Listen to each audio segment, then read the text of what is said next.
میں آپ سب کو اتنی خوبصورت بزم رسول سجانے پر مبارکباد پیش کرتا ہوں۔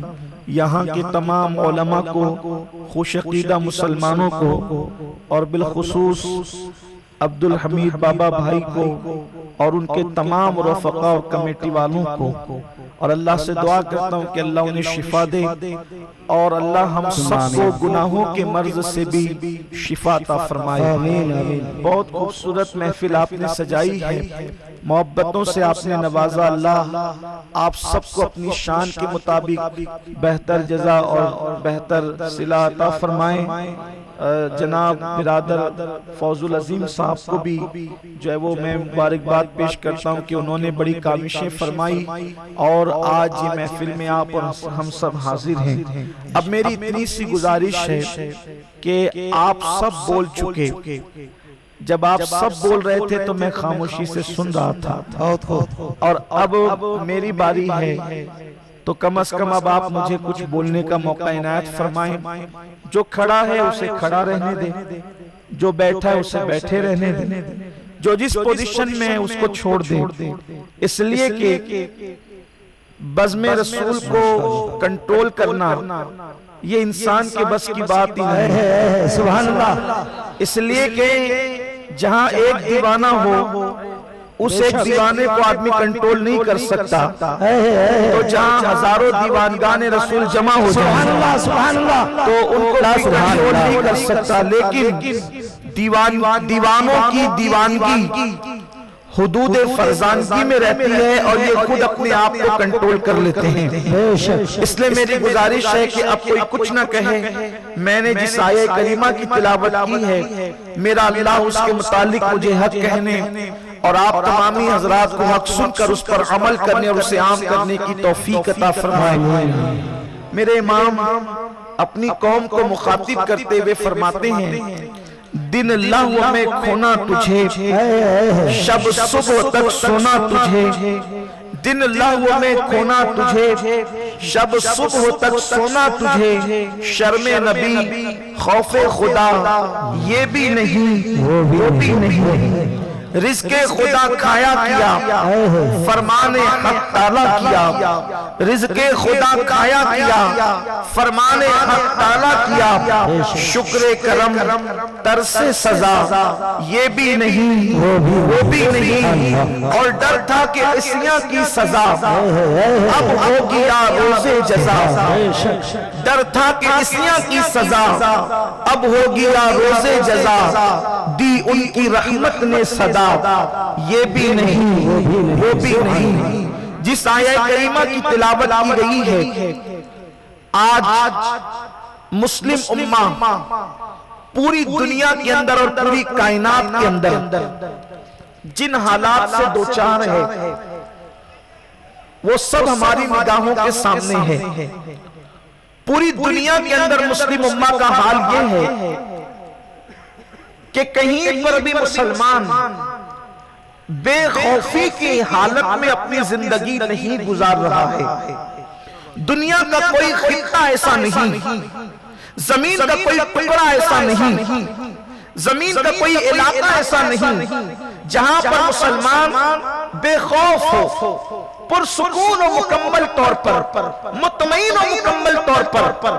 کسی جگہ پر مسلم امہ کے لیے روزی روٹی کا مسئلہ ہے، اس نے ان کو بے چین کر رکھا ہے۔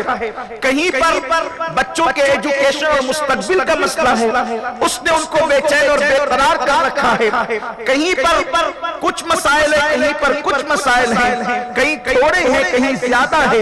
ان حالات کے اندر لوگ مایوسی کا شکار ہے، لوگ بے چینی کا شکار ہے، لوگ بے قراری کا شکار ہے۔ مسلم امہ کے ماتھے پر شکن نظر آتا ہے، مایوسی کی سلوٹیں نظر آتی ہے۔ لوگ شکایت کرتے ہیں کہ پہلے تو ہم بہت عزت کی زندگی گزارتے تھے، پہلے ہم بڑے وقار کی زندگی گزارتے تھے، بڑی شان و شوکت کی زندگی گزارتے تھے۔ اس طرح کی باتیں بڑی بڑی کانفرنسوں میں بھی کہی جاتی ہے، بڑے بڑے سیمینار میں بھی کہی جاتی ہے، محفلوں میں بھی نجی محفلوں میں بھی کہی جاتی ہے، اور بالخصوص میری قوم کا وہ طبقہ جس کی طرف ہر دور میں لوگوں کی نگاہیں امید اٹھی رہتی ہے، یعنی نوجوان، وہ ہمیشہ سوچتا رہتا ہے کبھی ہمارا حال یہ تھا، ہم بادشاہ تھے، ہم تاجدار تھے، ہم داتا تھے، ہم دینے والے تھے، ہم عطا کرنے والے تھے، جب ہم نکل جاتے تھے تو لوگ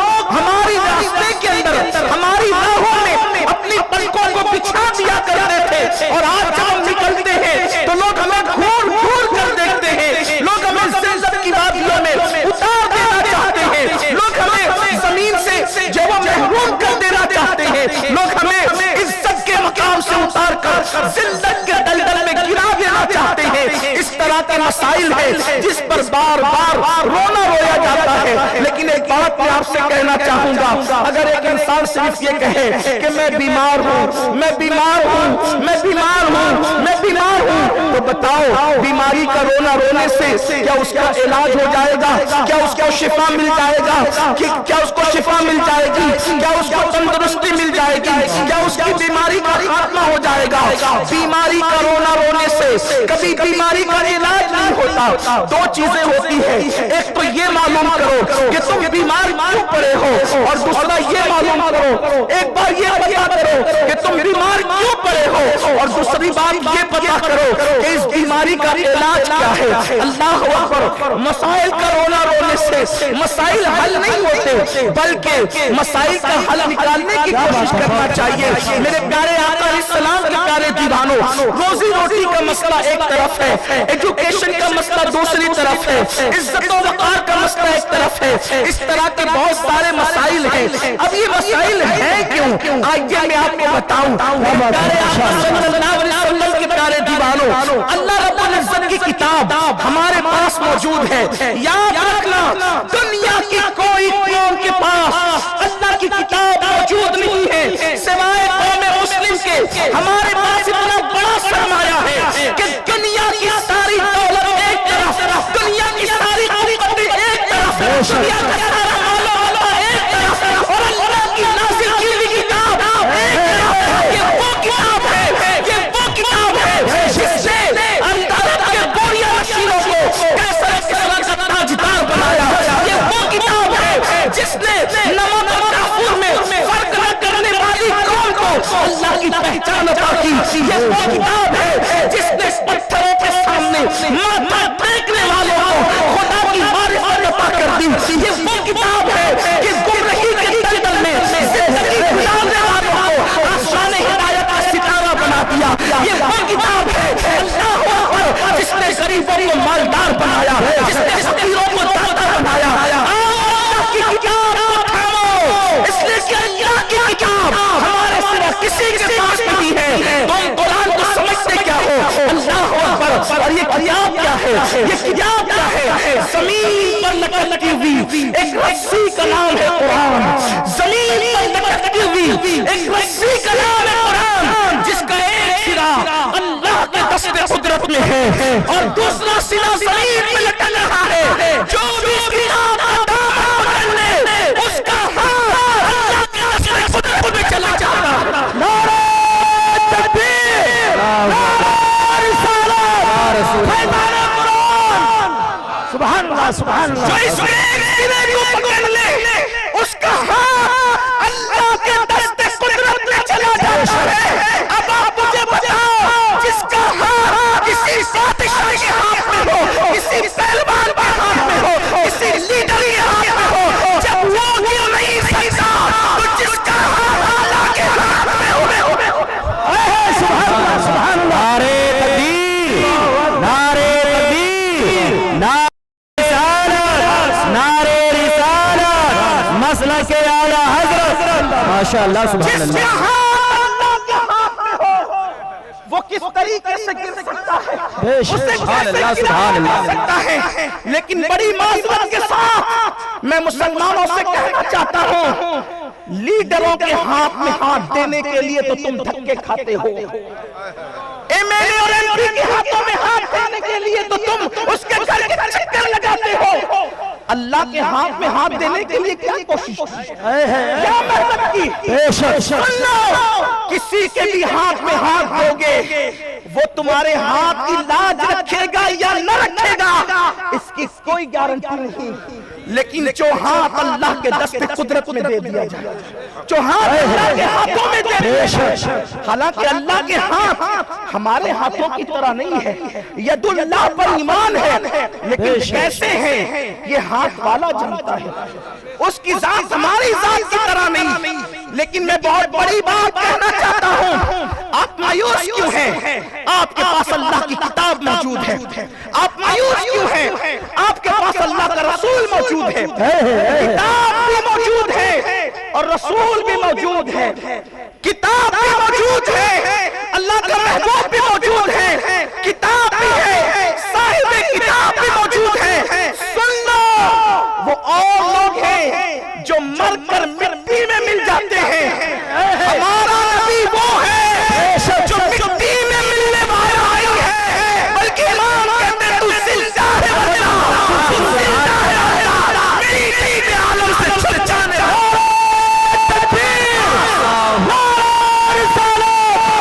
عشق محبت، عشق محبت، عشق محبت، عشق محبت، ہمارے پاس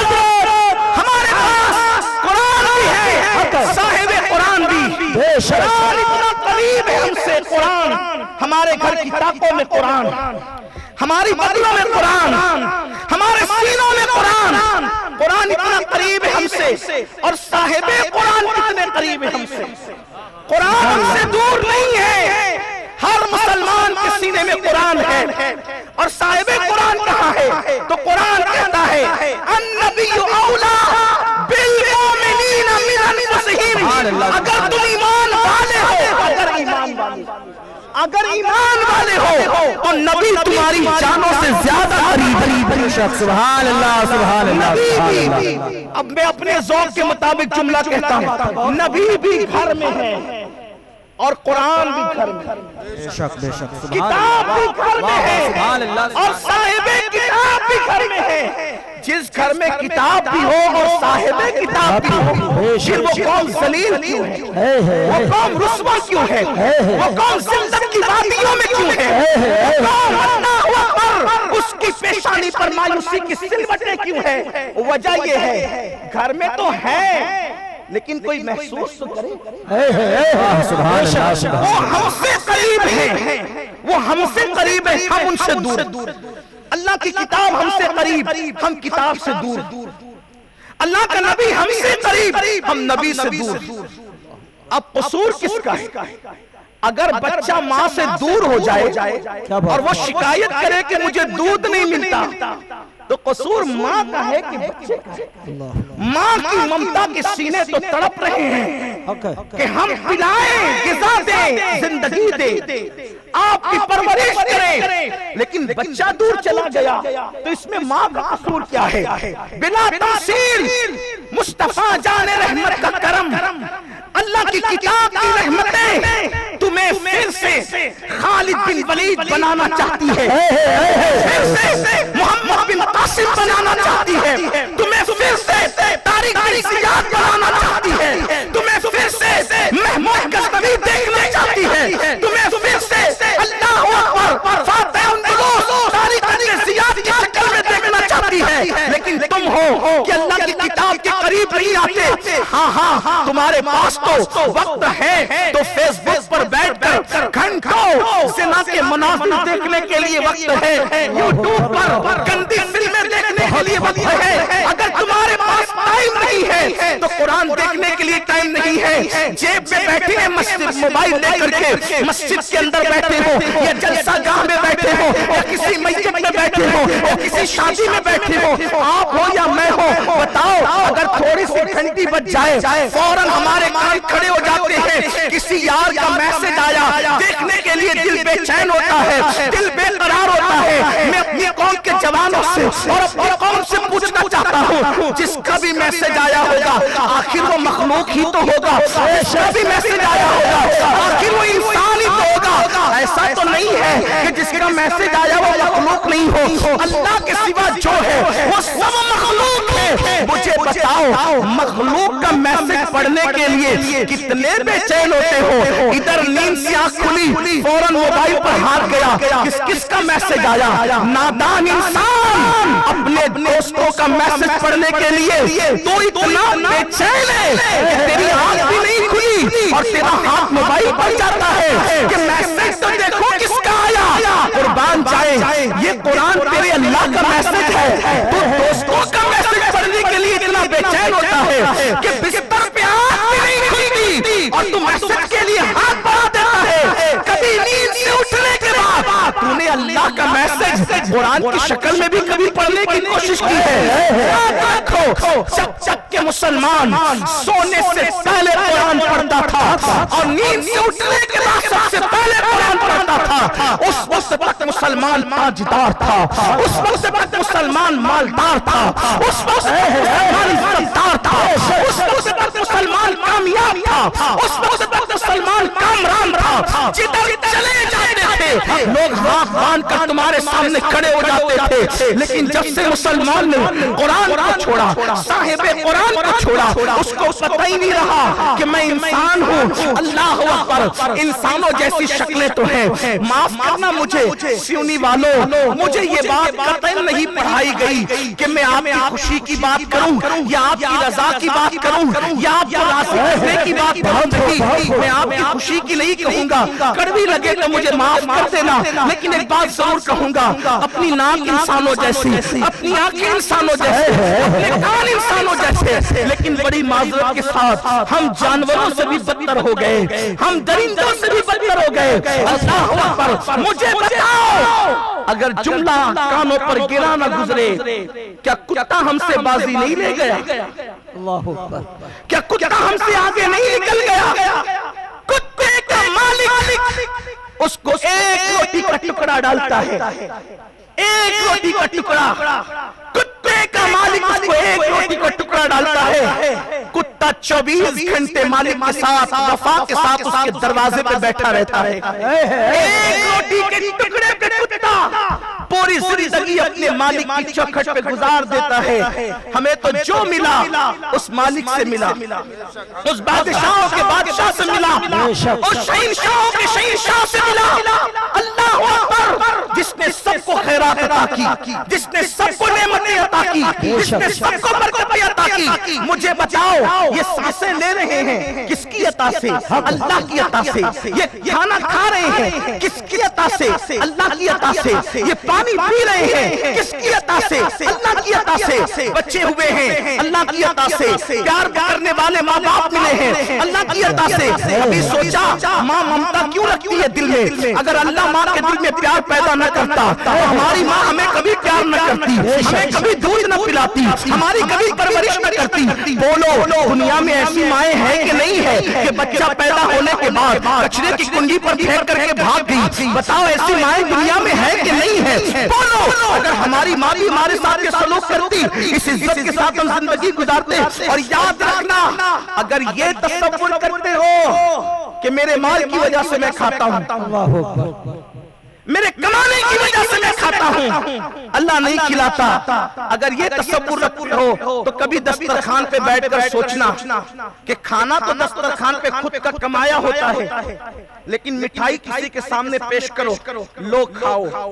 خود کی کمائی, خود کی دولت, خود کا دسترخوان, خود کا گھر, مٹھائی نہیں کھا رہے جناب. کیوں؟ آپ کہتے ہیں شوگر ہو گئی, شوگر ہو گئی بہانہ ہے. اللہ نہیں چاہتا کہ تو کھائے. دسترخوان دے رہا ہے لیکن نہیں چاہتا. واللہ یہ میرے اللہ کی شان ہے, اگر کوئی بندہ کھا بھی لے کوئی غذا اور اللہ نہ چاہے الٹی ہو جاتی, ہضم نہیں ہوتا, بلکہ ایسی بدہضمی ہوتی کہ انسان خود کوشش کرتا ہے کہ نکل جائے. اس لیے یاد رکھنا, کھلاتا اللہ ہے, پلاتا اللہ ہے, چلاتا اللہ ہے. اس کی نعمت کی کبھی قدر نہیں کی. دیکھو جب سے پیدا ہوئے تب سے اللہ کی آکسیجن لے رہے ہیں. توجہ کرنا, میں آپ سے توجہ کا طالب اور کسی اور چیز کا طالب نہیں. میں اس بات کا بھی آپ سے متمنی نہیں ہوں کہ آپ میری تقریر پر نعرہ لگائیں گے یا داد دیں گے, اس کی بھی ضرورت نہیں ہے. اگر آپ اچھے سے سن کر دل میں اتار لے گئے میں سمجھوں گا میرا آنا کامیاب ہو گیا. لیکن توجہ چاہتا ہوں آپ کی, اللہ کی آکسیجن کتنے سالوں سے لے رہے ہو؟ کوئی 35 سال کا ہو گیا, کوئی 60 سال کا ہو گیا, کوئی 70 سال کا ہو گیا, کوئی 20-22 سال کا ہو گیا. کبھی اللہ کی طرف سے گھر پہ بل آیا کہ اتنی آکسیجن تو نے میری لی ہے, اس کے بدلے میں یہ ادا کر. ڈاکٹر نے صرف 6 گھنٹے آکسیجن میں رکھا. اتنا بڑا بل بناتا ہے کہ آدمی کہتا ہے اتنا بل ہو گیا, کہاں آکسیجن میں رکھا تھا نا, آکسیجن دی. ڈاکٹر نے اپنے پاس کی آکسیجن دی تو اس بل کو دیکھ کر آنکھیں پھٹ گئی.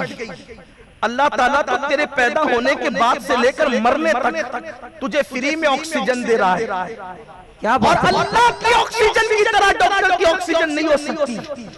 لیکن اللہ نے کچھ مانگا, یہ صرف ایک آکسیجن کی بات کر رہا ہوں.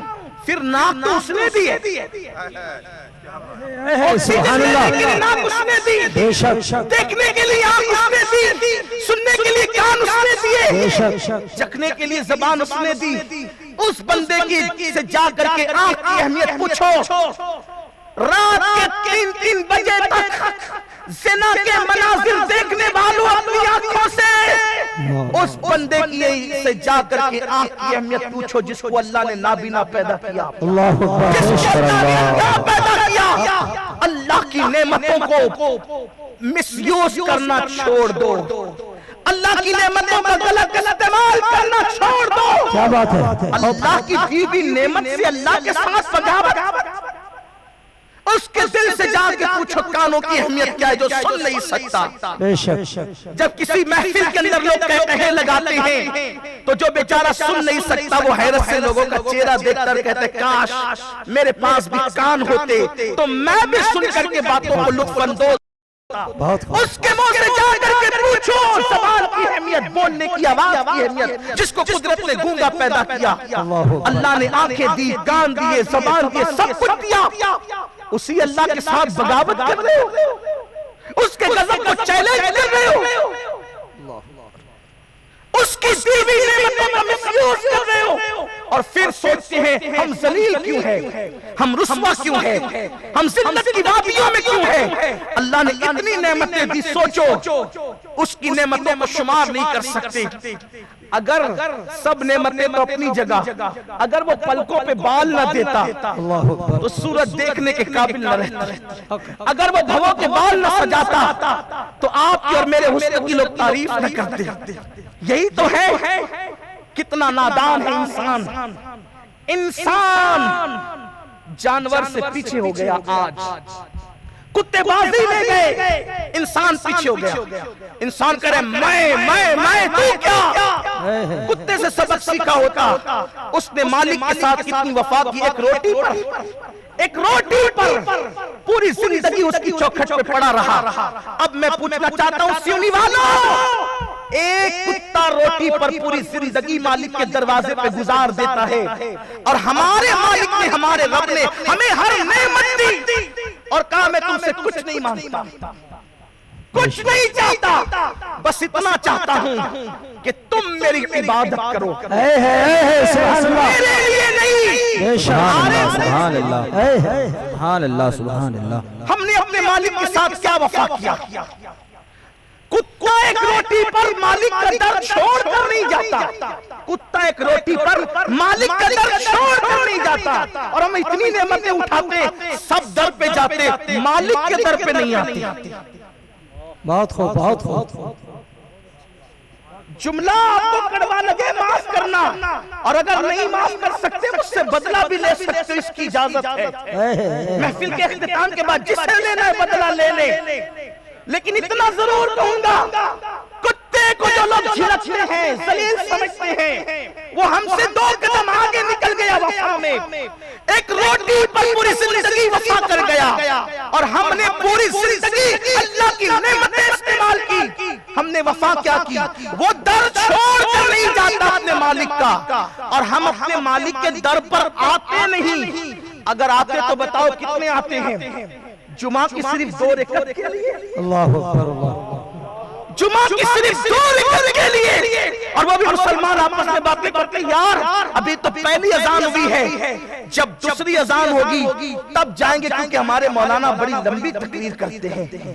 سنیما گھروں میں گھنٹوں بیٹھنے میں تمہیں تکلیف نہیں، اور اللہ کے گھر میں 20 25 30 منٹ کا بیان سننے کو تم کہتے ہو لمبی تقریر کرتے ہیں۔ جس قوم کا دل مسجدوں میں نہ لگے، اس قوم کو عزت کے ساتھ زمین پہ جینے کا حق ہے۔ مالک سے رشتہ توڑ دے، لیکن ایک بات پھر کہتا ہوں، آپ نے کہا چلو یہ مسئلہ تو ہو گیا کہ کتے نے در نہیں چھوڑا، ہم نے در چھوڑ دیا، اب کیا حل ہے؟ اس لیے کہ حل کیا ہے، حل کیا ہے؟ پھر کہتا ہوں آؤ کتے ہی کی طرف، اسی سے کچھ سیکھ لیں، اسی سے کچھ سیکھ لیں۔ بلکہ میں تو یہ کہتا ہوں صوفیہ نے کتے کی بہت ساری ایسی صفتوں کا ذکر کیا کہ کہا کہ اگر اس کے اندر کی کچھ صفتیں انسان میں پیدا ہو جائے تو انسان ولی ہو جائے۔ ہاں ہو سکتا ہے کہ اہل دنیا اس پر مذاق اڑائے گے، کتے کی بھی کوئی صفت سے کوئی ولی ہوتا ہے۔ میں کہتا ہوں کچھ صفتیں ہیں اس میں، اس کی صفت قناعت دیکھ لو، اس کا راتوں کو جگنا دیکھ لو، اس کا شکایت نہ کرنا دیکھ لو، اس کا ایک ٹائم کھا کر دوسرے ٹائم کے لیے نہ بچانے کی صفت دیکھ لو، تھوڑی دیر کے لیے دل کے کانوں سے سن لے، مائک کی آواز ختم ہو سکتی ہے لیکن دل کی آواز دل سے نکل کے اگر دل کے دروازے تک پہنچ گئی، یہ محفل انشاءاللہ انقلابی محفل ثابت ہوگی۔ اس لیے میری گزارش ہے کہ اب ذرا دل کے کانوں سے سنے، عرض کر رہا تھا کتے سے پیچھے ہو گئے، کتا آگے ہو گیا، اس نے وفا کی، چلے ہم نے نہ کی، اب کیا کریں، اب کیا کریں؟ میں کہتا ہوں پھر کتے سے کچھ سیکھیں۔ کتا اگر کبھی غلطی سے اپنے مالک کا در چھوڑ کر روٹی ڈھونڈنے کے لیے کہیں گیا، در بدر کہیں گیا، ادھر ادھر ہو گیا، کبھی مالک کا آستانہ چھوڑ دیا، چلا گیا، اب وہاں جب گیا تو ہوتا یہ ہے کہ چونکہ وہ تو ہے کسی اور کا نہیں، وہ ہے مالک کا، اسے روٹی کوئی کیوں دے گا، اسے ہڈی کوئی کیوں دے گا، اس کی ضرورت کوئی کیوں پوری کرے گا؟ تو وہ جب در بدر پھرنے لگتا ہے تو پھر اس کتے پہ ڈنڈے پڑتے ہیں۔ جب وہ در بدر پھرنے لگتا ہے اس کتے پہ ڈنڈے پڑتے ہیں، مگر جب ڈنڈے پڑتے ہیں تو کتا کائے کر کے چلا کر کے پھر اور کسی دروازے پہ نہیں جاتا۔ جب کتے پہ ڈنڈے پڑتے ہیں تو وہ چلا کر کے پھر اپنے مالک کے در کی طرف پلٹ آتا ہے، تو پھر وہ کتا ڈنڈوں سے محفوظ ہو جاتا ہے۔ پوری دنیا میں اگر مسلم امت پہ ظلم ہو رہا ہے، سیاست ہو رہی ہے، تمہاری بستیاں جلائی جا رہی ہے، تمہیں بستیوں سے نکالنے کی کوشش کی جا رہی ہے، تمہاری بیٹیوں کی آبرو خطرے میں ہے، اگر تمہارے سر پر ڈنڈے پڑ رہے ہیں تو کتا پھر سبق دے رہا ہے، میں در سے دور ہو گیا تھا، ڈنڈے پڑے تو مالک کی طرف پہ آ گیا، مالک کی طرف سے دور جانے والوں قدرت ڈنڈے اس لیے پڑوا رہی ہے، اور تک چھوڑو اللہ کی طرف۔ نعرے تکبیر، نعرے رسالت، نعرے رسالت، مسلک اعلیٰ حضرت علماء اہل سنت۔ واہ ماشاءاللہ۔ اپنے مسائل کا حل کسی سیاسی لیڈر کے دروازے پہ نہیں، اپنے مسائل کا حل کسی سیاسی پارٹی کے پاس نہیں، اپنے مسائل کا حل کسی بادشاہ کے پاس نہیں، اپنے مسائل کا حل کسی تاجدار کے پاس نہیں، اپنے مسائل کا حل کسی مالدار کے پاس نہیں، ہمارے مسائل کا حل کل بھی اللہ کے در پر تھا، آج بھی اللہ کے در پہ ہے اور کل بھی اللہ کے در پہ رہے گا۔ آؤ اللہ کے بندو، سب سے رشتہ توڑ کر وَتَبَتَّبَلْ الہی تبدیلہ پر عمل کرتے ہوئے سب سے رشتہ توڑ کر اپنے اللہ کے در کی طرف آؤ، دوڑو اللہ کی طرف، پلٹو اللہ کی طرف، اللہ کی طرف رجوع کرو، اللہ کی طرف پلٹو، راتوں کو کو گناہوں میں گزارنے والوں، اپنی راتوں کو گناہوں میں گزارنے کی بجائے مصلی پر گزارو اپنی راتوں کو، اللہ اکبر، عیاشیوں کے اڈوں پہ گزارنے کی بجائے اولیاء کی طرح مصلی پر گزارو۔ رات ہوتی ہے تو ہم خوش اس لیے ہو جاتے ہیں، رات ہوتی ہے ہم خوش اس لیے ہو جاتے ہیں، اب تنہائیوں میں گناہ کریں گے۔ اللہ کے ولی جب رات ہوتی تھی تو خوش اس لیے ہوتے تھے، رات آ گئی ہے، رات یار کے ساتھ مصلوں پر گزاریں گے۔ اللہ اکبر، ذرا سوچو تو صحیح، جب مسلمان اپنے گناہوں کو یاد کر کے مصلی پر روتا رہا، مسلم جوان جب تک راتوں کو عبادتوں میں گزارتے رہے، تب تک اس قوم کی تاریخ سنہری حروفوں سے لکھی جاتی تھی۔ اور جب سے مسلمانوں نے اپنی راتوں کو تاش کے پتوں کے لیے، جوؤں کے اڈوں کے لیے، شراب کے اڈوں کے لیے، زنا کے اڈوں کے لیے وقف کر دیا ہے، یہ قوم پٹ رہی ہے، یہ قوم لٹ رہی ہے۔ سن لو، کوئی اپنا غم گسار نہیں ہے، کوئی اپنا حامی و مددگار نہیں ہے، کوئی اپنا نہیں ہے اس دنیا میں، کوئی پرسان حال اپنا نہیں ہے یا رسول اللہ، جو اپنا ہے تو تو ہے اور باقی سب پر آیا ہے۔ اللہ اکبر، یہ بے وفا دنیا سے دل لگانے والوں، یہ آوارہ دنیا سے دل لگانے والوں، یہ دنیا کی رنگریلیوں سے دل لگانے والوں، چھوڑو اس دنیا کو، پلٹو اللہ کی طرف۔ دنیا چھوڑنے کا مطلب یہ نہیں کہ کاروبار چھوڑ دو، مکانات چھوڑ دو، دکان چھوڑ دو، یہ مطلب دنیا چھوڑنے کو نہیں، گناہ چھوڑ دو۔ کھاؤ، جب اللہ نے منع نہیں کیا تو میں کیوں منع کروں؟ کلو واشربو ولا تسرف، کھاؤ پیو، حد سے مت بڑھو، اچھا لباس پہنو، حد سے مت پڑھو، گناہ مت کرو۔ آج اگر مسلمانوں کو ٹائم ملتا ہے، جوانوں کو موبائل لے کر بیٹھ گئے گیم کھیلنے کے لیے، میں پوچھتا ہوں مسلمان گیم کھیلتے ہیں، لوگ کہتے ہیں مولانا اس میں گناہ کیا ہے؟ گیم میں کیا گناہ ہے؟ گیم میں کیا گناہ؟ اس میں کوئی ننگی تصویر بھی نہیں، کوئی عورت کی تصویر بھی نہیں، کچھ بھی نہیں، گیم میں کیا گناہ ہے؟ ہم کہتے ہیں ہمارے یہاں تضیع اوقات، وقت کو ضائع کرنا، یہ خود گناہ ہے، کیونکہ ہماری وقت بہت بڑی نعمت ہے۔ امام غزالی رحمت اللہ علیہ فرماتے کہ میرے استاد کہتے تھے وقت اس دو دھاری تلوار کا نام ہے کہ اگر وقت کو تو نے استعمال نہیں کیا تو وقت تجھے کاٹ کر کے رکھ دے گا۔ وقت کا استعمال صحیح کرنے کا فائدہ کیا ہے؟ جتنی دیر میں گیم کھیلتے ہو، اگر اتنی دیر زیادہ تمہاری دکان کھلی رہے گی تو تم دنیا کے اور لوگوں سے کاروبار میں آگے رہو گے۔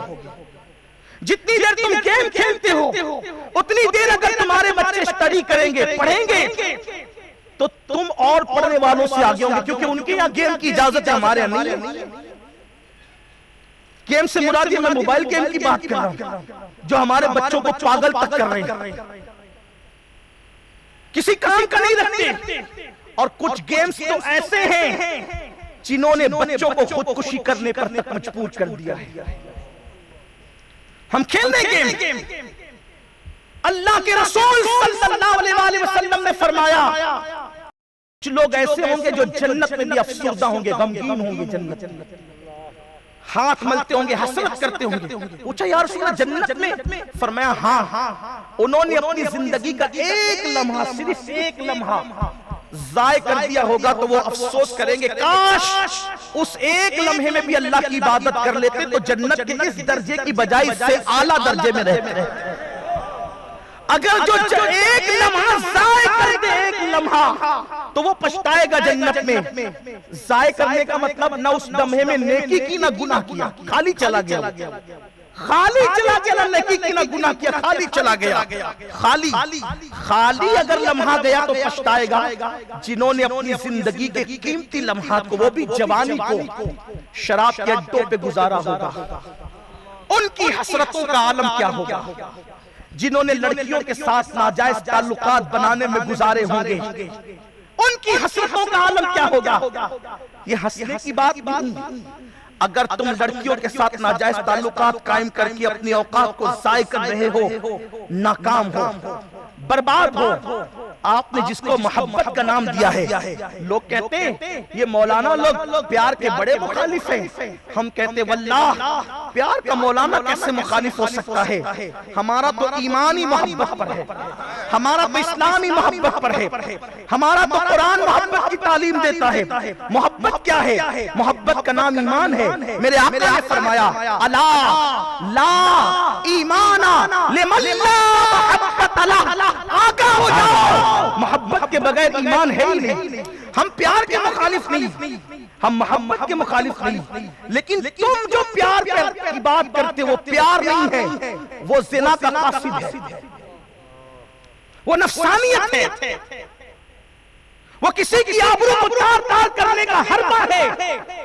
اگر آپ کے دل میں پیار کا اتنا بڑا سمندر ہے، میں ایک بات تجزیے کے طور پہ بتانا چاہتا ہوں، کیونکہ کچھ پڑھے لکھے لوگ ہماری تقریروں کو سن کے کہتے ہیں یار جب دیکھو یہ لوگ پیار کی مخالفت میں باتیں کرتے ہیں۔ میں کہتا ہوں جسے تم نے پیار کا نام دیا، دیکھے سماعت پہ بار نہ لگے، اگر کوئی پیشاب کو شربت کا نام دے، نہیں لینا چاہتا تھا پیشاب کا نام، لیکن بات اتنی ہے کہ آپ تک اور میرے جو چھوٹے چھوٹے یہاں بچے بھی کچھ موجود ہیں ان تک بھی بات پہنچے، کچھ کسان بھی آئے ہوں گے یہاں، کچھ ان پڑھ لوگ بھی آئے ہوں گے یہاں، کچھ میری طرح بھی لوگ ہوں گے جنہیں اردو صحیح طور پر نہیں آتی، تو ان تک یہ بات پہنچ جائے۔ واہ واہ واہ واہ، اگر کوئی پیشاب کو شربت کا نام دے، شربت کا نام، تو بولو کیا وہ پیشاب شربت ہو جائے گی؟ نہیں ہوگی۔ دھوکے سے تو پیشاب پیتا رہے گا، شربت کا نام شربت نہیں ہوگا۔ شربت شربت ہے، شربت میں لذتیں ہیں، شربت میں کیف ہے، شربت میں روح کی تسکین ہے۔ پیشاب میں کڑواہٹ، گندگی ہے، بیماری ہے، نجاست ہے، جراثیم ہے، لیکن اگر کوئی نام دے دے پیشاب کو شربت کا پیتا رہے، نقصان ہے۔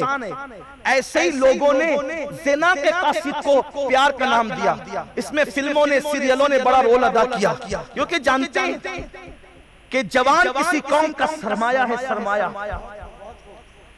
مسلمان جوانوں کے ٹیلنٹ سے کل بھی گھبراتے تھے، آج بھی گھبراتے ہیں، کیونکہ ان کو پتا ہے جس دن پڑھے گا یہ مسلمان، جس دن پڑھے گا اس دن ابو علی سینا بنے گا، مسلمان جس دن پڑھے گا فیسا گورس بنے گا، مسلمان جس دن پڑھے گا اس دن کوئی اس کے مقابلے میں نہیں آئے گا۔ پڑھنے مت دو، گیم میں الجھاؤ، زنا میں الجھاؤ، شراب میں الجھاؤ، انٹرنیٹ میں الجھاؤ، مت پڑھنے دو آگے۔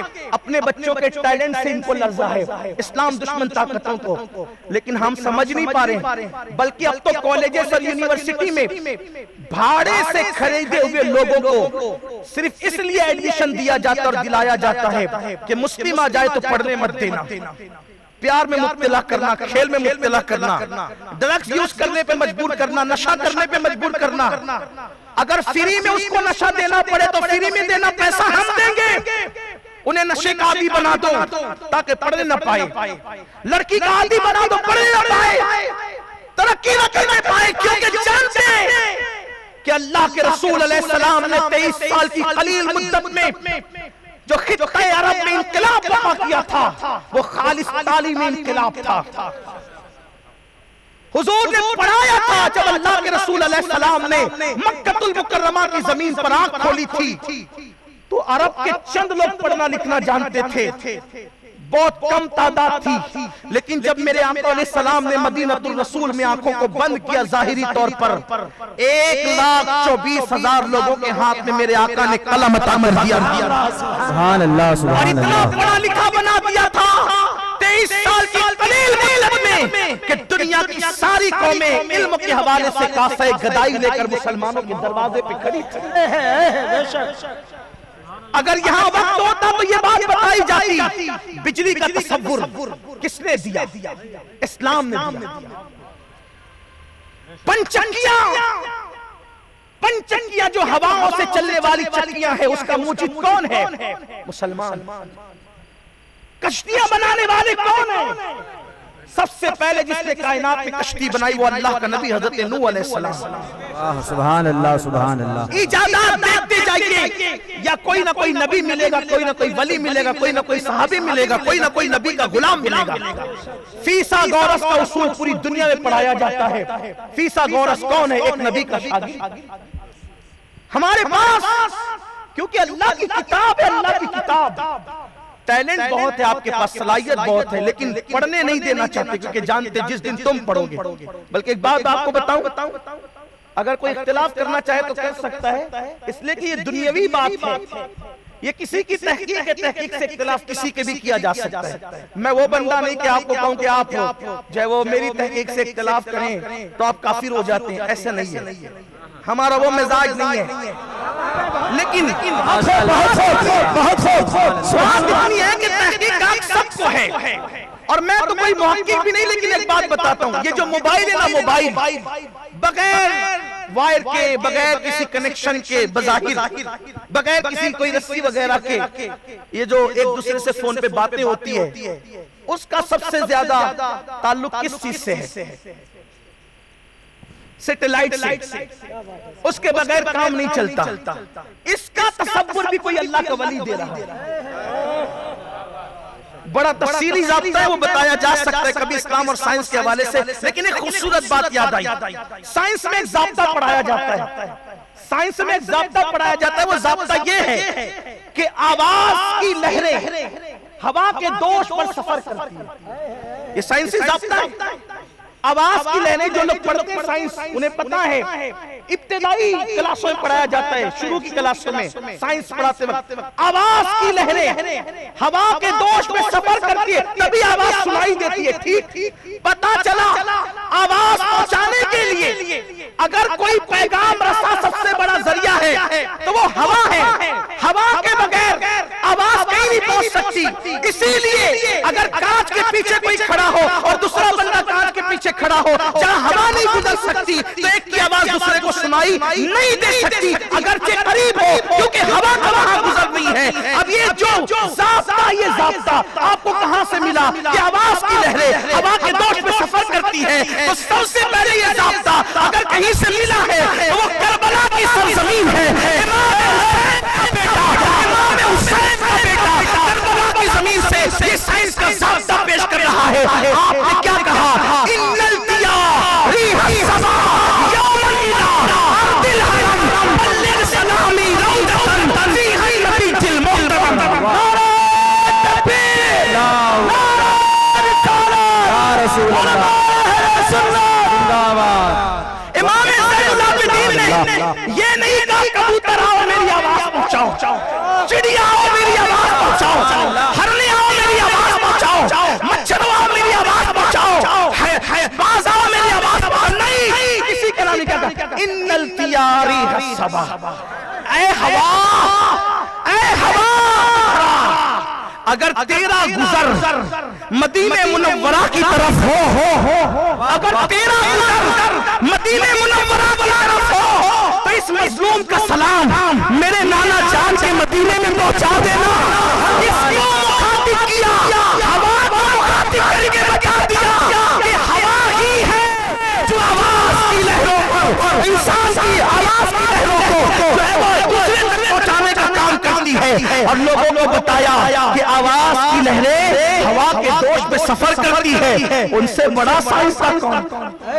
واہ بے شک سبحان پڑھنے نہیں اللہ. دینا چاہتے، اس لیے تمہیں گیم میں مبتلا کر رہے ہیں. تجارت نہیں کرنے دینا چاہتے کیونکہ جانتے ہیں جس دن تم منڈی میں آؤ گے کوئی نہیں ٹک پائے گا. کیوں؟ اور لوگ دھوکہ دے سکتے، تم دھوکہ نہیں دو گے. تو لوگ کہیں گے اس دکان پہ چلو وہ دھوکہ نہیں دیتا.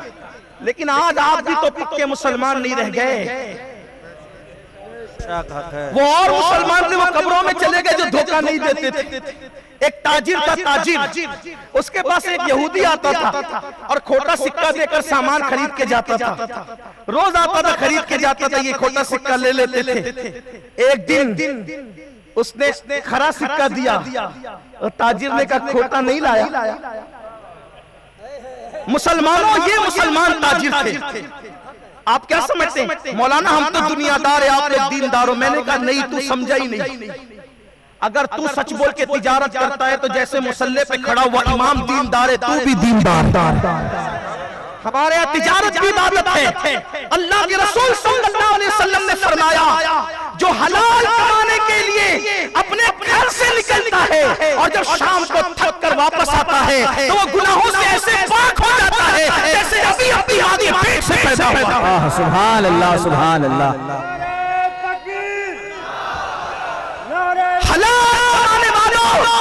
حلال کمانے والوں تم دنیا دار نہیں ہو, تم بھی دیندار ہو. بلکہ ایک بات کہوں, میرے نبی نے نماز روزے کی بنیاد پہ کسی کا ہاتھ نہیں چوما.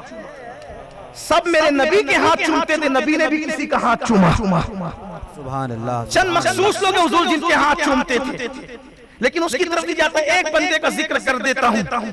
ایک لکڑہارا لکڑیاں کاٹتے کاٹتے اس کے ہاتھ سخت ہو گئے تھے, کڑک ہو گئے تھے.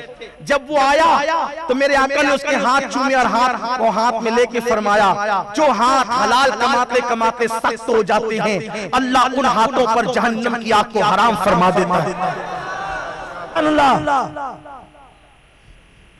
تو اس تاجر نے کہا آج کھوٹا سکہ نہیں لائے. اس نے شرمندہ ہو کے کہا میں تو سمجھتا تھا کہ آپ دیکھ نہیں پاتے, آپ کو پتا ہے؟ فرمایا ہاں پتا ہے. کیوں لے لیتے تھے؟ کہ اس لیے لے لیتا تھا کہ میں نقصان اٹھانے کے لیے تیار ہوں, لیکن میں لے لوں گا تو یہ کھوٹا سکہ تم کوئی میرے دوسرے مسلمان بھائی کو نہیں دو گے تو وہ نقصان میں نہ پڑے, اس لیے میں لے لیتا تھا کہ میں نقصان اٹھا لوں, کوئی میرا دوسرا مسلمان نقصان نہ اٹھا. کیا ہے سگے بھائی کی ترقی بھی آپ سے برداشت نہیں ہوتی, پڑوسی کی ترقی بھی آپ سے برداشت نہیں ہوتی. یہ مسلمان جسے دیکھ کے شرمائے یہود, ہم کہاں تھے کس بلندی پہ تھے تو جانتے جس دن تم تجارت کے میدان میں آؤ گے جھوٹ بول کے تجارت نہیں کرو گے, کیونکہ اللہ کے رسول نے فرمایا سچا تاجر جنت میں نبی اور صدیقوں کے ساتھ جنت میں داخل کیا جائے گا. سچے تاجر کو صدیق اور انبیاء کے ساتھ. لیکن یہاں تو سود کا کاروبار ہو رہا ہے. داڑھی بڑی کر لی, ٹوپی خوبصورت پہن لی, اچھے کپڑے پہنے, حاجی صاحب, نمازی صاحب, فلاں صاحب, فلاں صاحب کہلا رہے ہیں, اور کیا رہے؟ سود کا کاروبار. دنیا حاجی کہے تو کیا فائدہ, جب تک قدرت کی نگاہ کے اندر تمہاری عزت نہیں, تمہیں کوئی عزت نہیں دے سکتا. مخلوق کی نظر میں عزت دار بننے کے لیے خالق کو ناراض کرنے والوں سنو, مخلوق عزت نہیں دیتی, عزت خالق دیتا ہے. کیا میرے آقا کا یہ فرمان مسلمانوں تک نہیں پہنچا کہ جس نے سود کا ایک لقمہ کھایا, صرف ایک لقمہ, ایک نوالا, ایک لقمہ, گویا اس نے اپنی ماں کے ساتھ 36 مرتبہ زنا کیا. پھر بھی سودی کاروبار چل رہے ہیں. آپ کو تجارت کرنے نہیں دینا چاہتے, میں گفتگو سمیٹنے لگا ہوں. عرض کر رہا تھا ٹیلنٹ سے بہت زیادہ دکھ ہے لوگوں کو. پڑھو, بچوں کو پڑھاؤ, اعلیٰ تعلیم دو. مولا کائنات نے فرمایا کہ تمہارے ماں باپ نے تمہیں جتنا پڑھایا اس سے زیادہ تم اپنی اولاد کو پڑھاؤ, کیونکہ تمہاری اولاد کا دور تمہارے دور سے زیادہ تیز رفتار ہوگا, بہت زیادہ ترقی یافتہ ہوگا. پڑھاؤ. یہ فضول خرچیاں بند کرو, اپنے پیسے کو تعلیم پہ خرچ کرو, ایجوکیشن پہ خرچ کرو. بچے اگر 4 ہیں تو چاروں بچے ایجوکیشن کے میدان میں دینی اور دنیاوی تعلیم میں آگے ہونا چاہیے. اور ہم وہ لوگ نہیں یہ کہیں کہ دنیا مت پڑھاؤ. ہمارے یہاں دنیا جس کی بہتر ہے اسی کی آخرت بہتر ہے. ہم دقیانوسی فکر کے لوگ نہیں ہیں. میری گزارش ہے کہ اپنے بچوں کو پڑھاؤ. بلکہ لوگ کہتے ہیں مولانا ہم غریب ہیں, ہم کیسے پڑھائیں؟ بڑی معذرت کے ساتھ, جتنا تم سگریٹ میں اڑا دیتے ہو, جتنا تم پان کھا کے تھوک دیتے ہو, جتنا تم گٹکا کھا کے تھوک دیتے ہو, اتنے پر کئی غریب بچوں کی فیس اسکول کی ادا کی جا سکتی ہے. بڑی معذرت کے ساتھ آج مسلمان وہاں خرچ کر رہا ہے جہاں اسے نہیں کرنا چاہیے, اور جہاں کرنا چاہیے وہاں نہیں کرتا. مسلمان کہاں لٹاتا ہے پیسہ, کہاں لٹاتا ہے؟ عرس کی محفل میں. عرس کی محفل میں قوال اور قوالن کا مقابلہ ہو رہا ہے. نچنیوں پر 36 ہزار ایک سیٹ اڑا رہا ہے. جس قوم کی بیٹیاں برقع پہن کر سگنلوں پہ بھیک مانگ رہی ہو, اس قوم کے سیٹوں کو یہ گوارا ہے کہ وہ قوالن پر اڑائے, نچنیوں پہ اڑائے. واللہ میں جہاں قادری ہوں وہیں پر چشتی اور اپنی چشتیت کی نسبت پہ فخر کرتا ہوں. ہم خانقاہی سما کے قائل بھی ہیں اور عامل بھی ہیں, لیکن یہ بازاری قوالیاں جس نے عرس کو بدنام کیا, جس نے اپنے مسلک کو بدنام کیا، جس نے اپنے مذہب کو بدنام کیا، آج ولی کی چادر جا رہی ہے مزار پہ چڑھنے کے لیے، مسلمان ناچتے ہوئے جا رہے ہیں۔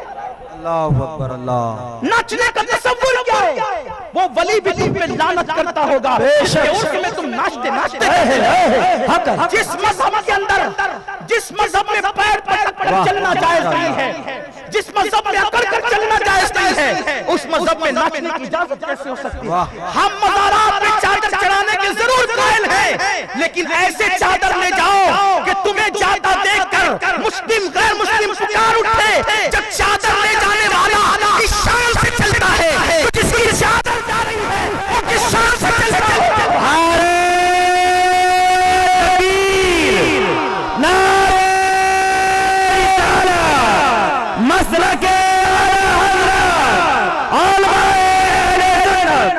واہ ماشاءاللہ سبحان اللہ۔ کی زندگی یاد دلاؤ، لیکن کیا ہو رہا ہے؟ دین دھرم کو پیٹ کے پیچھے ڈال دیا۔ اذان ہو رہی ہے، ڈھول نہیں رکتا، نماز کا وقت ہے، پھدک رہے ہو۔ کیا آپ نے یہ بات نہیں سنی؟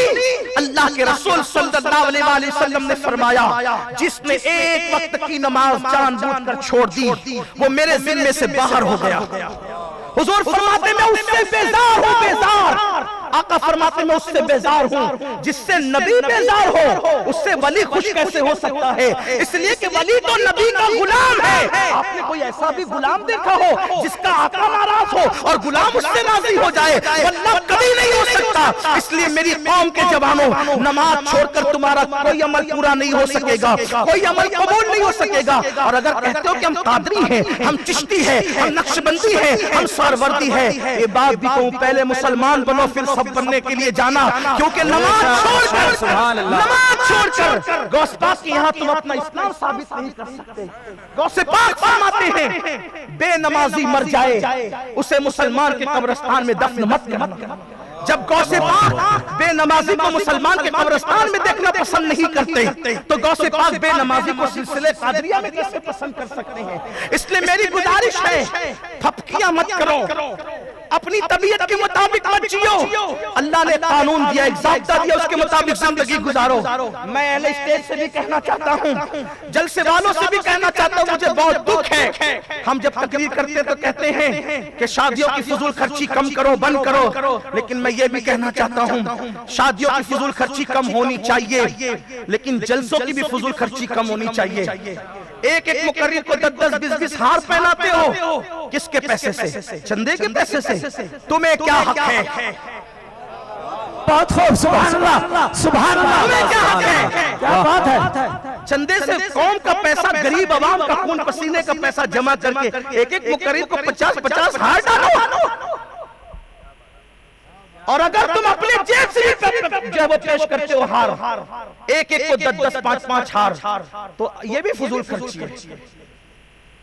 جس قوم کے یتیم بچے اور بچیاں غربت کی وجہ سے لاجوں میں اپنی آبرو بیچنے پہ مجبور ہو رہی ہو، اگر اس قوم کے خطیب کو 25-25 ہار گلے میں ڈالو گے تو پہننے والا بھی اللہ کو کیا جواب دے گا، پہنانے والے بھی کیا جواب دے گا؟ میں تو لوگوں سے کہتا ہوں کم سے کم میرے ساتھ ظلم نہ کرو، جسے شوق ہے پہنا دیا کریں، اس لیے کہ اگر قدرت کسی کو ذلیل کرنا چاہیں تو ہزاروں من پھول بھی اس کو عزت نہیں دے سکتے، اور قدرت جسے عزت دینا چاہے کانٹوں پر لٹا کر بھی اس کو ذلیل نہیں کیا جا سکتا۔ ہمیں عزت کیوں ملی ہے؟ کبھی سوچا پھولوں سے نہیں ملی یار، کپڑوں سے نہیں ملی، جوتوں سے نہیں ملی، کاروں سے نہیں ملی۔ فلسفہ تو دیکھو، جس وقت فاروق اعظم بیت المقدس کی چابیاں لینے کے لیے بیت المقدس تک گئے، کس طرح گئے؟ ایک غلام کو ساتھ لے گئے، ایک ہی اونٹنی لے کر گئے۔ کبھی غلام بیٹھتا ہے، کبھی آقا بیٹھتا ہے، کبھی غلام بیٹھتا ہے، کبھی آقا بیٹھتا ہے۔ ہے کوئی انصاف کا یہ مزاج؟ یہ انصاف کا مزاج صرف محمد عربی کے غلاموں کے پاس ہے۔ سبحان اللہ۔ اسی مزاج کو تو ختم کرنے کے لیے آپ کو الجھایا جا رہا ہے کہ تم مسلمان نہ بننے پاؤ۔ تمہیں تو پتا بھی نہیں ہے کہ سفر عمر ابن خطاب کیا ہے، تمہیں تو فلموں کا سفر معلوم ہے نا، تمہیں تو گیم معلوم ہے، عیاشیاں معلوم ہے، کبھی پڑھا فاروق اعظم کا وہ خوبصورت سفر ایک تقریر پر نہیں، ہماری تقریریں سن کے لوگ مسلمان نہیں ہوتے، فاروق اعظم کے اس سفر کو دیکھ کر کے لوگ مسلمان ہوتے۔ واہ بے شک کیا وہ سفر تھا؟ مسلمان اسے کہتے ہیں، مومن اسے کہتے ہیں۔ پھر میں حیران ہوں، جب بننے والے عمر کا یہ حال ہے تو جس نے بنایا ہو اس مصطفیٰ جان رحمت کا حال کیا ہوگا؟ اللہ سبحان اللہ سبحان تیری سیرت زمانے سے نرالی ہے، تیری ہر حرکت پیارے دلیل بے مثال ہے۔ بے شک سبحان اللہ سبحان اللہ۔ مسلمان بنو، مسلمان بنو، فاروق اعظم چلے۔ اور پھر آپ کچھ لوگ جانتے ہیں، آپ کو پتا ہوگا، جب بیت المقدس آ رہا تھا تو غلام سواری پر تھا اور آقا نکیل پکڑ کے چل رہا تھا، آقا نکیل پکڑ کے، اور پھر بیچ میں نالا آ گیا، نالا آیا۔ فاروق اعظم نے اپنے موزے اتار کر، نالے کا پانی نہ آ جائے موزے میں، چمڑے کے موزے تھے، ایڑی کے پاس پھٹے ہوئے تھے، وقت کے امیر المومنین کے موزے پھٹے ہوئے تھے۔ ہے کوئی تین بر اعظم پر حکومت کرنے والا ایسا حکمراں جس کے پھٹے ہوئے موزے ہیں؟ لوگ تو ایک ملک کے کچھ بن جاتے تو روزانہ قوم کے مال پہ نئے لباس پہنتے اور تکبر کرتے، ہم نیا، تو اپنی کمائی سے تو پہن، تب سمجھ جائے گا کہ تیری اوقات کیا ہے۔ ہاں، لوگوں کے مال پہ آنکھیں لال کرنے والوں، یہ اسلام ہے۔ یہاں بیت المال کو مال بیت نہیں سمجھا جاتا۔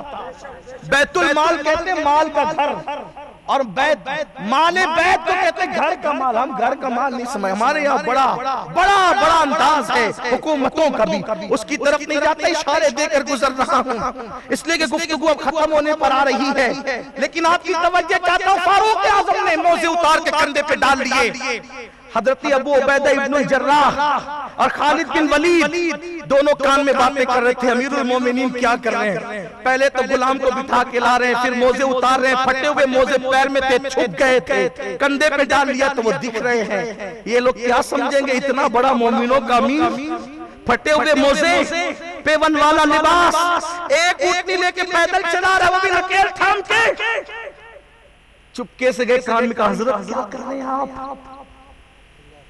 یہ لوگ آپ کو صرف دیکھنے کھڑے ہیں کہ مومنوں کا امیر کون ہے، مسلمانوں کا امیر کون ہے، نبی کا جانشین دوم کون ہے، دیکھنے کھڑے ہیں۔ آپ نے کیا کیا، یہ لوگ کیا سوچیں گے؟ آپ نے کنکر اٹھائی، وہ فاروق اعظم تھے، شریعت اور دین کے معاملے میں کسی کی رعایت نہیں تھی ان کے پاس، کنکر اٹھائی اور دونوں کی طرف پھینکا، حضرت خالد کی طرف بھی، حضرت ابو عبیدہ کی طرف بھی، اور کنکر پھینک کے کہتے اتنی جلدی تم دنیا داری کی بات کرنے لگے؟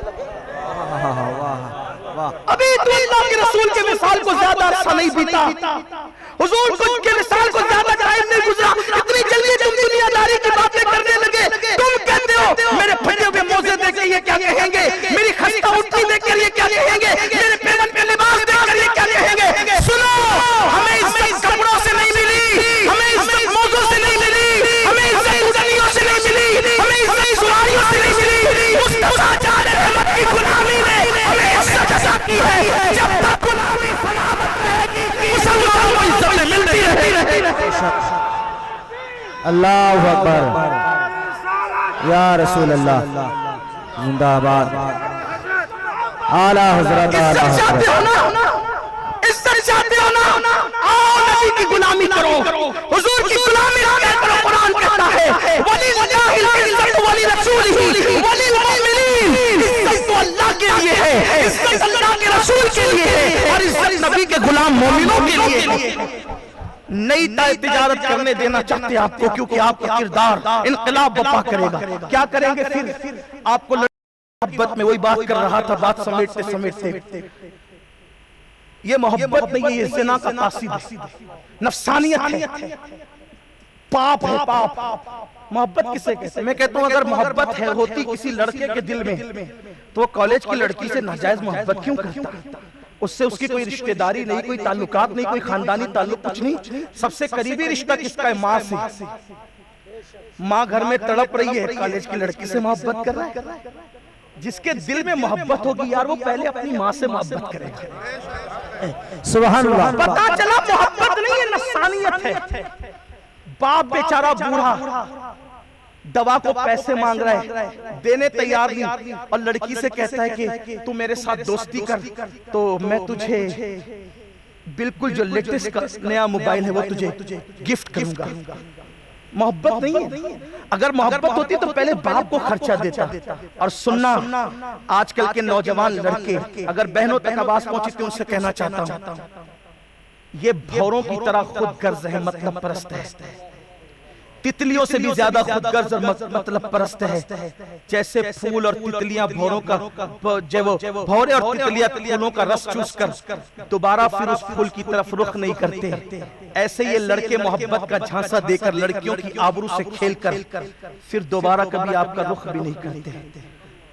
یاد رکھنا میری بہنوں، اگر تم تک آواز پہنچ رہی ہو، کوئی ہو، کتنا ہی بڑا نمازی ہو، کتنا ہی بڑا حاجی ہو، غازی ہو، کوئی ہو، اگر ناجائز محبت کا جھانسا دینے کی کوشش کرے، فریب میں مت آنا۔ وجہ جو اپنی ماں کا وفادار نہ ہوا وہ تمہارا کیا وفادار ہو سکتا ہے؟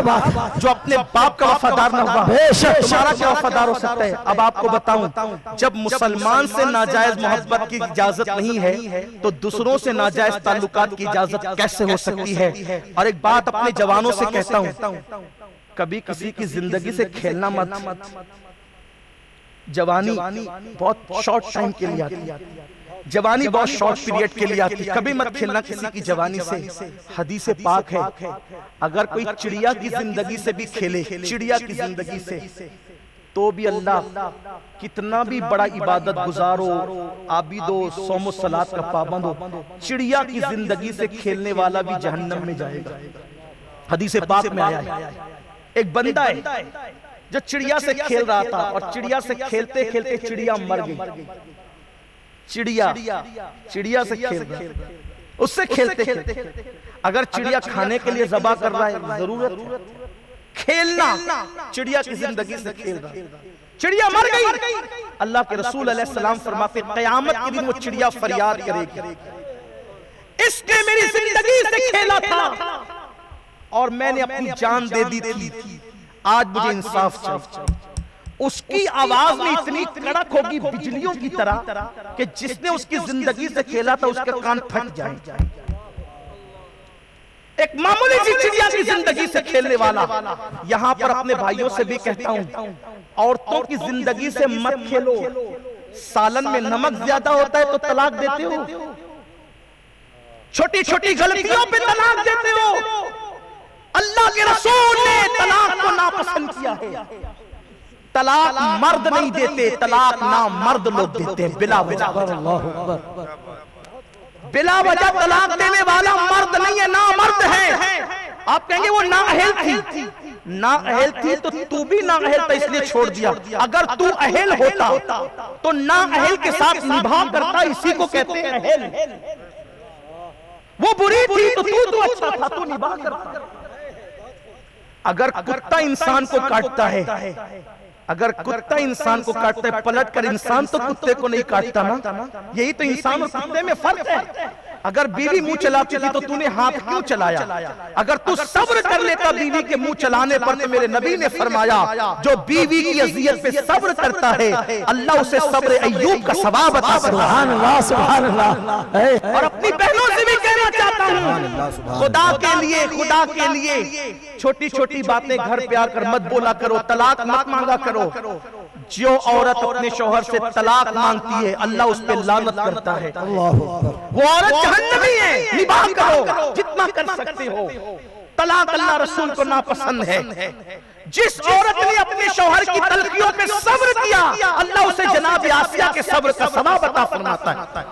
ہمارے یہ مزاج ہے۔ تو عرض یہ کر رہا تھا خدا کے لیے یہ جو خواتین کبھی ناجائز تعلقات پر پھسل جاتی ہے اور نوجوان لڑکے زندگیوں سے کھیل جاتے ہیں، جوانی ختم ہوگی۔ چڑیا کی زندگی سے کھیلنے والا جب چڑیا فریاد کرے گی تو ایسی کڑک کی آواز آئے گی اس کے کان پھٹ جائیں گے، اور اللہ فرمائے گا مجھے اپنی عزت کی قسم آج انصاف کا دن ہے، انصاف کا آج عدل کا دن ہے، عدل کا آج میں ہر مظلوم کو ظالم سے بدلہ بدلہ دلواؤں گا. اگر کسی سینگ والی بکری نے بغیر سینگ والی کو مارا تھا تو بغیر سینگ والی بکری کو آج اس کا بدلہ دلواؤں گا. اگر ایک لکڑی نے کسی دوسری لکڑی کو خراش کیا تھا اس لکڑی سے اس لکڑی کو بدلہ دلواؤں گا. اگر کسی پتھر نے دوسرے پتھر سے ٹکرا کر کے اس کو اذیت پہنچائی تھی اس پتھر سے اس پتھر کو بدلہ دلواؤں گا. یعنی ہر مظلوم کو آج بدلہ ملے گا. اور اس کے بعد ارشاد ہوگا کہ یہ کتنی بھی نمازیں لے کر آیا, کتنے بھی روزے لے کر آیا, کتنے بھی صدقات لے کر آیا, کتنے بھی عمرے لے کر آیا, ایک چڑیا کی زندگی سے کھیل گیا, اس لیے جس کا ٹھکانہ جہنم ہوگا. مجھے بتاؤ جب چڑیا کی زندگی سے کھیلنے والا عبادت کے باوجود جہنم میں جائے گا تو جو لڑکیوں کی زندگی سے کھیلتے ہو, جو لوگوں کی آبروئیں لوٹتے ہو, ان کا انجام کیا ہوگا. اس لیے خدا کے لیے یہ دنیا ہمیشہ رہنے کی جگہ نہیں, دنیا مستقل قیام کا نہیں. پلٹو اپنے رب کی طرف. پھر وہی بات اختتام کی طرف کرتا ہوں, جب ڈنڈے برستے ہیں تو کتا پلٹتا ہے اپنے مالک کی طرف. دنیا ہمیں ستا رہی ہے, دنیا میں تکلیف پہنچا رہی ہے, دنیا میں دکھوں میں مبتلا کر رہی ہے. یہ برستے ہوئے ڈنڈے ہمیں کہہ رہے ہیں پلٹو اپنے رب کی طرف, پلٹو اپنے رب کی طرف. آپ کہیں گے امین القادری ہم نے اتنے گناہ کیے ہیں, ہم کیسے پلٹیں گے. میں کہتا ہوں یہی تو بات ہے. میرا اللہ اپنے بندوں سے اتنا پیار کرتا ہے, 70 ماؤں سے زیادہ اللہ اپنے بندے سے پیار کرتا ہے. کوئی کسی سے اتنا پیار نہیں کرتا جتنا اللہ اپنے بندوں سے پیار کرتا ہے. پتہ ہے ہر عدالت کا دستور ہے, ہر عدالت کا دستور ہے, جرم قبول کرو تو سزا دی جاتی ہے, جرم قبول کرو تو سزا دی جاتی ہے. میرے اللہ کی عدالت ایسی ہے وہاں جرم قبول کر لو سزا نہیں دی جاتی بلکہ معاف کر دیا جاتا ہے. ہر جگہ جرم قبول کرو تو ذلت ملتی ہے, ہر جگہ جرم قبول کرو تو ذلت ملتی ہے. اللہ کی بارگاہ وہ بارگاہ ہے جہاں جرم قبول کر لو ذلت نہیں ملتی بلکہ ان اللہ یحب التوابین کا تمغہ گلے میں ڈال کر کے عزتوں سے نوازا جاتا ہے.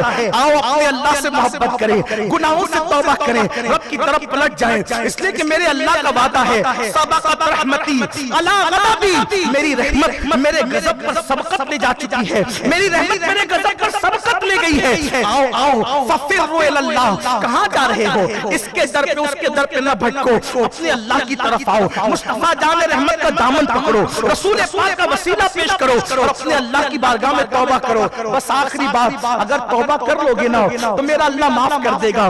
4000 سال تک بھی کسی نے گناہ کیا ہو اور وہ توبہ کر لے اللہ اسے معاف کر دے گا. بلکہ ایک مرتبہ حضرت بایزید بستامی نے کہا تھا اے اللہ مجھے ایسا کر دے کہ میں گناہ کر ہی نہ سکوں, ایسا کر دے کہ میں گناہ کر ہی نہ سکوں. ارشاد ہوتا ہے بایزید اگر سب کو معصوم کر دوں گا تو قیامت کے دن بخشش کی دستار کس کے سر پہ سجاؤں گا, قیامت کے دن بخشش کی دستار کس کے سر پہ سجاؤں گا. میری قوم کے جوانوں, اللہ نہ کرے کسی سے زنا ہو گیا, اللہ نہ کرے کسی سے پاپ ہو گیا, اللہ نہ کرے کسی نے شراب پی لی, اللہ نہ کرے کسی نے جھوٹ بولا, نمازیں چھوڑ دی. آؤ توبہ کا دروازہ کھلا ہوگا, اپنے اللہ سے صلح کر لو, اپنے اللہ سے صلح کر لو.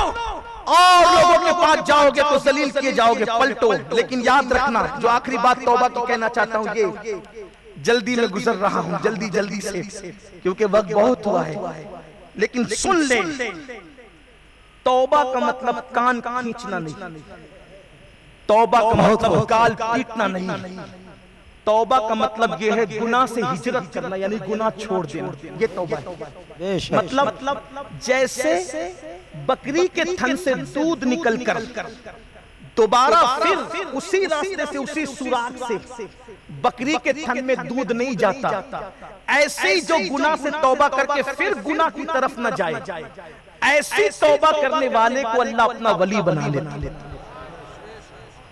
ان اللہ یحب التوابین, بے شک توبہ کرنے والوں کو اللہ اپنا محبوب بنا لیتا.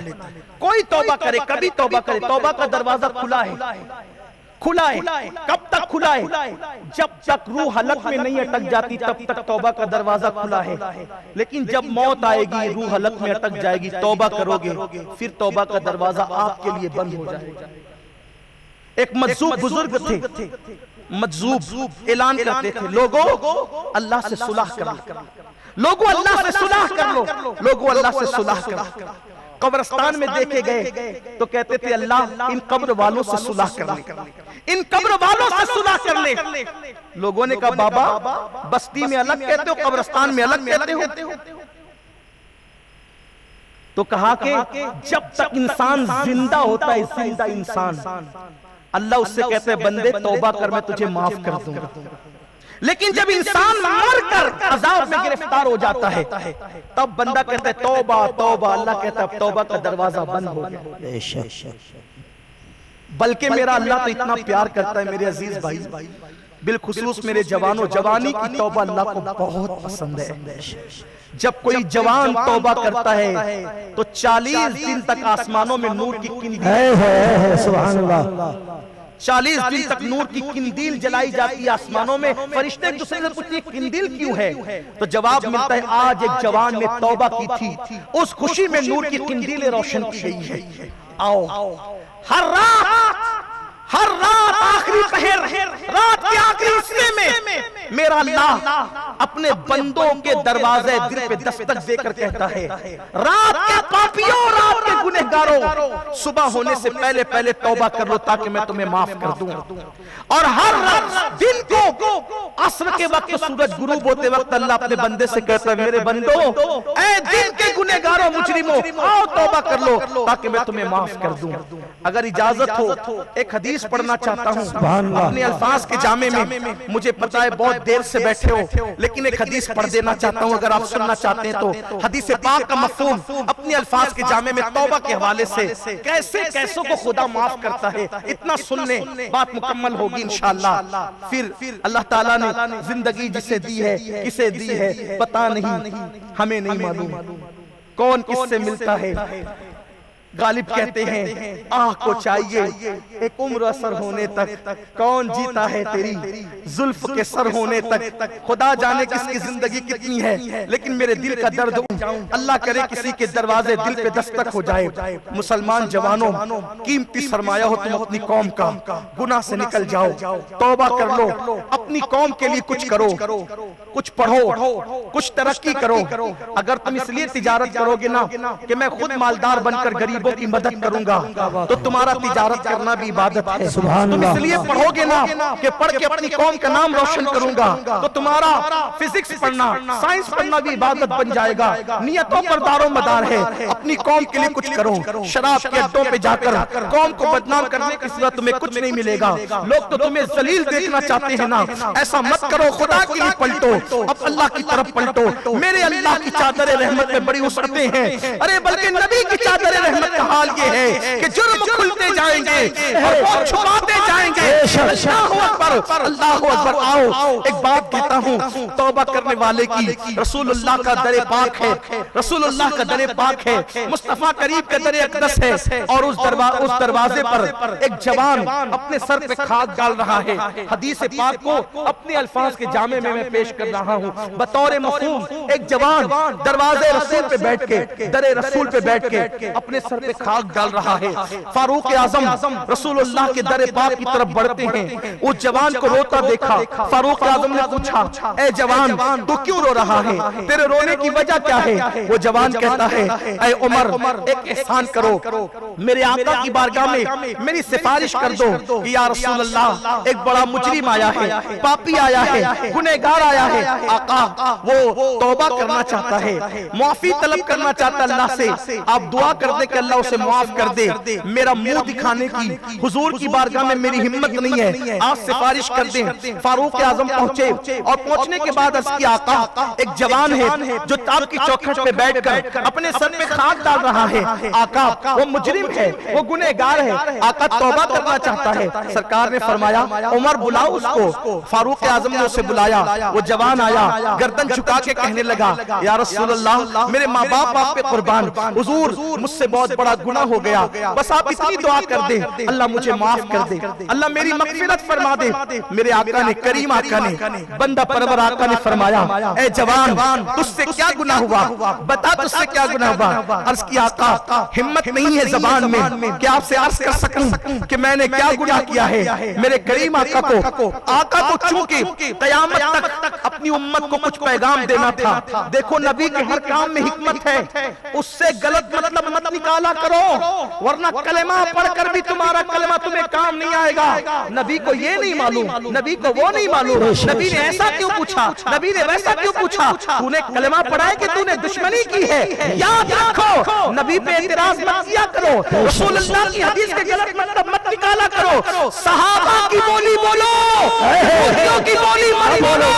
یہودی بولتے تھے، منافق بولتے تھے، انہیں کیا معلوم ہے، انہیں تو کوئی خبر نہیں ہے، ہم ان کا مذاق اڑاتے ہیں۔ یہ منافقین اور یہودی کی بولی تھی اور صحابہ کی بولی یہ تھی، واللہ ورسولہ عالم، اللہ سب جانتا ہے اور اس کی اطاعت کا رسول جانتا ہے۔ یہ بولی بولا کرو، یہ بولی بولا کرو، یہودیوں کی بولی نہ بولا کرو ورنہ تباہ ہو جاؤ گے۔ تو میں عرض کر رہا تھا حضور کو پیغام دینا تھا قیامت تک امت کے لیے، تو میرے کریم آقا نے، کیونکہ پوچھنا کبھی کبھی کسی کو پیغام کے لیے ہوتا ہے، نہ پوچھا جائے تو پتہ کیسے چلتا۔ اگر آقا کہہ دیتے جہاں میں نے تمہیں دعا کی اللہ معاف کر دیتا، پھر یہ عنوان کیسے بنتا کسی تقریر کا، کسی کتاب میں یہ تحریر کیسے آتی۔ ایک آیا معافی مانگا، معاف ہو گیا، کیوں معاف ہوا، کیا ہوا، کچھ بھی نہیں۔ قیامت تک امت کو حوصلہ دینا تھا، ہمت دینی تھی، بلانا تھا، رحمت للعالمین کو اللہ کی رحمتیں دکھانی تھی۔ حضور نے پوچھا کیا ہوا تجھ سے، بتا۔ حضور ہمت نہیں ہے، کیا بتاؤں۔ کریم آقا نے کہا بتانا کیا کیا تو نے۔ حضور میرا گناہ بہت بڑا ہے، بس اتنا۔ میرے کریم آقا نے اپنے انداز میں پوچھا مفہوم حدیث، کیا تیرا گناہ آسمانوں سے بڑا ہے؟ ہاں یا رسول اللہ میرا گناہ آسمانوں سے بڑا ہے۔ کیا تیرا گناہ زمین سے بھی بڑا، ریگزاروں سے بھی بڑا؟ جی آقا میرا گناہ ریگزاروں سے بھی بڑا۔ کیا تیرا گناہ سمندر کے جھاگ سے بھی بڑا؟ جی یا رسول اللہ سمندر کے جھاگ سے بھی بڑا میرا گناہ ہے۔ میرے کریم آقا نے فرمایا کیا تیرا گناہ اللہ کی رحمت سے بھی بڑا ہے؟ کیا تیرا گناہ اللہ کی رحمت سے بھی بڑا ہے؟ وہ گردن جھکا کے رونے لگا، کیونکہ پتا تھا مسلمان، معلوم تھا کہ خدا کی رحمت بہت بڑی، اس کی رحمتوں کا اندازہ کوئی نہیں کر سکتا۔ اور ایک بات آپ کو بتاؤں صرف سمجھانے کے لیے، رحمت کا ایک حصہ اللہ نے دنیا میں ظاہر کیا ہے، توجہ آپ کی، ایک حصہ رحمت کا اللہ نے دنیا میں ظاہر کیا ہے، 99 حصے قیامت کے دن اس کا ظہور ہوگا۔ جب ایک حصے رحمتوں کی یہ شان ہے، ایک حصے رحمتوں کی یہ شان ہے، تو 99 حصے رحمتوں کی شان کا عالم کیا؟ آقا نے فرمایا اللہ کی رحمت بڑی ہے، تیرا گناہ بڑا ہے۔ وہ سر جھکا کے رونے لگا، پوچھا بتا کیا ہوا؟ اب وہ جوان کہنے لگا اپنے الفاظ کے جامع میں مفہوم عرض کر رہا ہوں، آقا میں کفن چور ہوں، میں کفن چور ہوں، اور میں نے کم و بیش 1000 لوگوں کے کفن چرائے۔ اب شاید یہ گناہ دنیا میں نہیں ہوتا ہوگا، میرا حسن ظن یہ کہتا ہے کہ اب کوئی کفن نہیں چراتا۔ کفن لوگ کیوں چراتے تھے؟ اس زمانے میں کپڑے بڑے کم بنتے تھے، ہاتھوں سے بنے جاتے تھے کپڑے، اس لئے کفن بھی چرا لیتے تھے۔ اب کوئی نہیں چراتا ہوگا کفن۔ میں نے 1000 مردوں کے کفن چرائے، ان کو ننگا کیا، 999 کفن چرائے تھے، لیکن جب 1000واں کفن چرانے کے لیے گیا تو ایک حادثہ ہو گیا، چوری پر بھی ایک بڑا جرم۔ قبر کھودنے والے سے میرے تعلقات تھے، وہ مجھے بتاتا تھا کہ آج اس کا انتقال ہوا ہے، قبر کا نشان لگاتا تھا، پھر میں جاتا تھا قبر سے کفن لے کر کے آتا تھا۔ ایک دن ایک بہت خوبصورت اور مالدار نوجوان لڑکی کا انتقال ہوا۔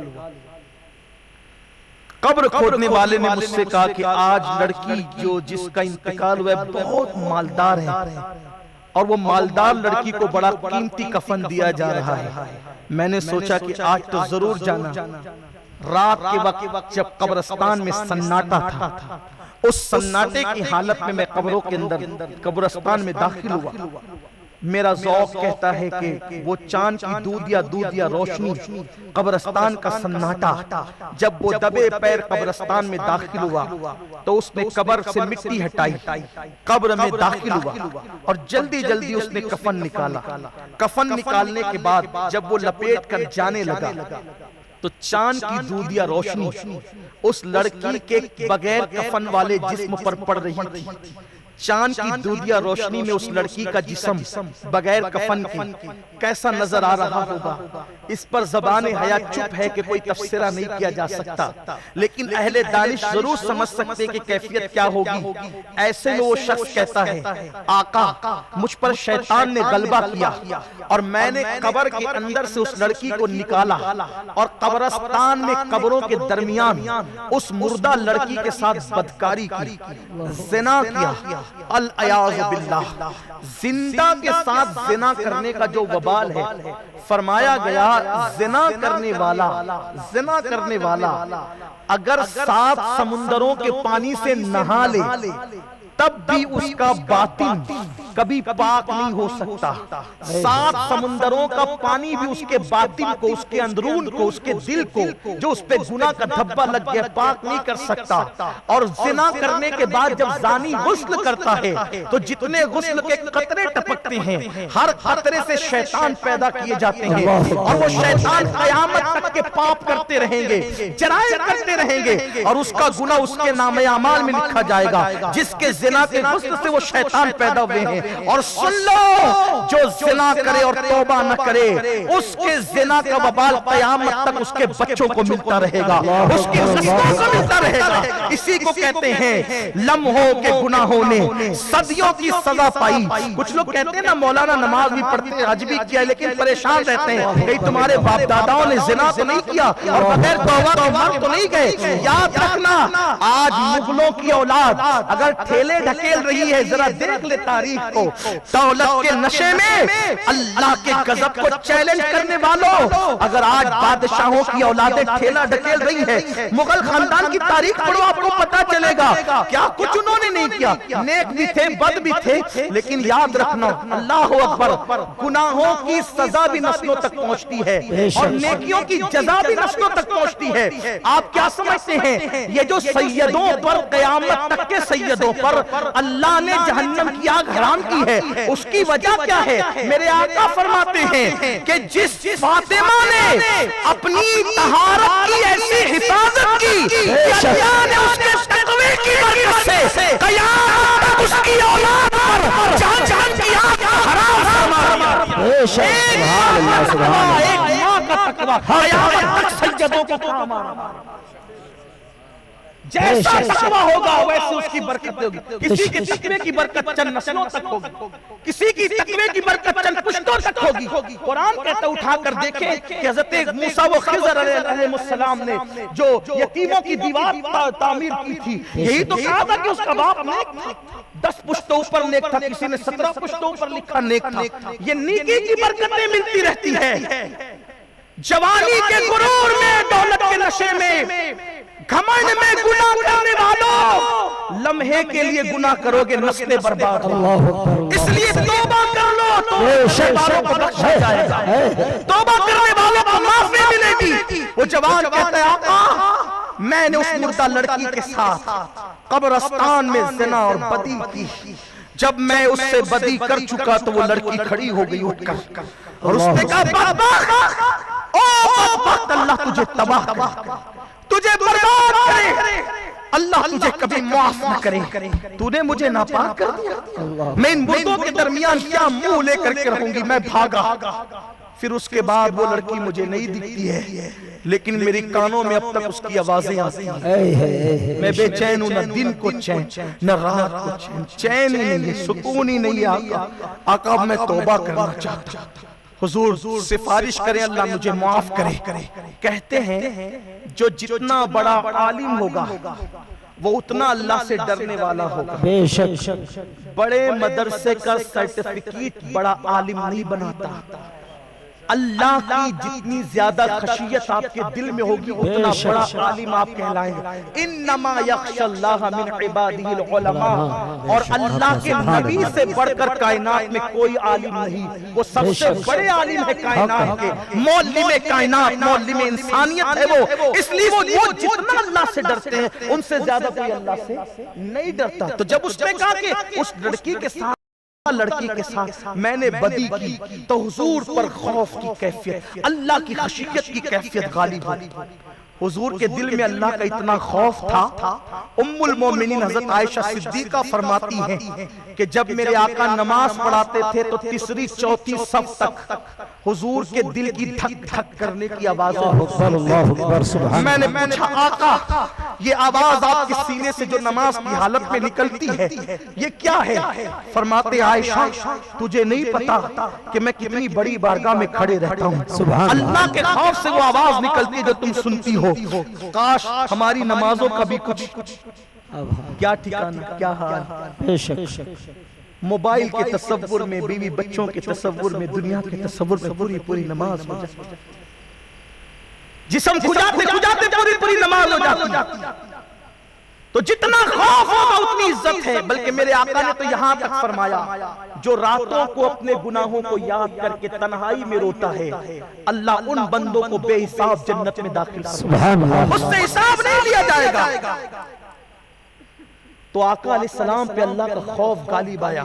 حضور علیہ السلام نے اے جوان تو نے کیا کیا, اے جوان تو نے کیا کیا, جلدی سے دور ہٹ, مجھے ڈر لگتا ہے تیری وجہ سے کہیں آگ نہ برسے, جلدی سے یہاں سے نکل کہیں آگ نہ برسے. وہ چلا گیا اور روتا رہا. طلب میں سچا تھا, تڑپ میں سچا تھا, سچی توبہ کرنے آیا تھا. ہماری طرح ڈرامے بازی وہاں نہ تھی, سچی توبہ کرنے آیا تھا. جنگل میں گیا کھاک ڈال کر کے, ایک دن, دو دن, تین دن, توبہ توبہ توبہ. ایک دن ایسا آیا جب 40 دن روتے روتے گزر گئے.